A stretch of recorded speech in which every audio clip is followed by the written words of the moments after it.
शुभ संध्या। आज हम बात करेंगे कि महाकाव्य किसे कहा जाता है।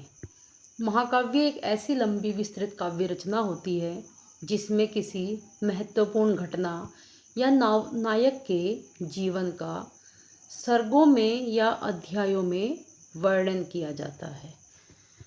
अब यह तो बात हो गई महाकाव्य किसे कहा जाता है। अब बात आती है कि हिंदी का प्रथम महाकाव्य किसे माना जाता है।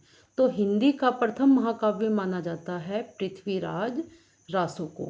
यह एक प्रसिद्ध महाकाव्य है जिसे कवि चंद बरदाई ने लिखा था, जो पृथ्वीराज चौहान के दरबारी कवि थे। अब हम पृथ्वीराज रासो पर चर्चा करेंगे। यह महाकाव्य पृथ्वीराज चौहान के जीवन पर आधारित है। पृथ्वीराज राजा अर्णोदेव के पौत्र व अजमेर के चौहान राजा सोमेश्वर के पुत्र थे। सोमेश्वर का विवाह दिल्ली के तोमर राजा अनंगपाल की कन्या से हुआ। राजा अनंगपाल की दो कन्याएं थी, एक का नाम था सुंदरी और दूसरी का नाम था कमला। बड़ी बेटी सुंदरी का विवाह कन्नौज के राजा विजयपाल से हुआ। इन दोनों के एक संतान हुई जिसका नाम था जयचंद राठौर।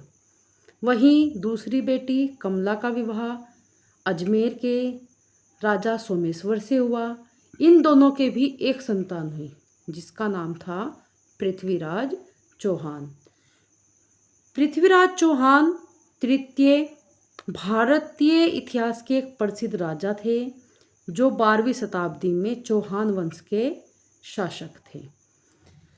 राजा अनंगपाल के और कोई संतान नहीं थी तो उन्होंने अपने नाती यानी कि पृथ्वीराज चौहान को गोद ले लिया, जिसके कारण दिल्ली और अजमेर का राज्य एक हो गया।